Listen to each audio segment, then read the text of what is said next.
I'm Dr. Zach Shields with Elite Sport and Spine, and in this video we're going to go over a bear crawl and then a couple of progressions off of that. So you'll start out in a crawling position. You want your hands under your shoulders, knees under your hips, and then you're going to lift your knees up off the floor.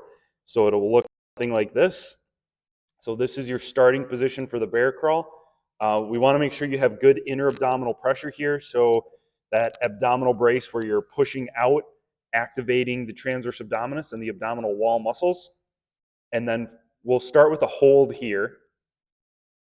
If this is too easy for you, we'll progress to a single arm lift off and maybe a single limb lift off with a hold.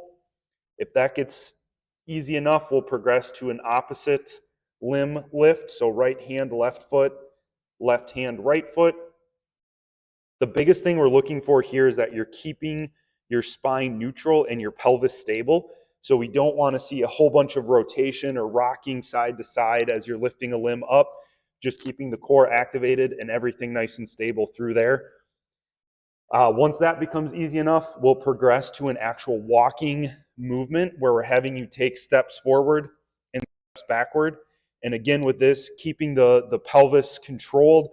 We don't want to see a whole bunch of shifting side to side as you're doing this. Everything should stay nice and tight through the core and the pelvis. If that gets too easy, we'll progress this to a banded bear crawl, where we're either having you put a resistance band around your wrist or around the knees to add a little bit more resistance, either for the shoulders or for the glutes as you're doing this. And then it will be the same movement forward and backwards. And that is a bear crawl and bear crawl progressions.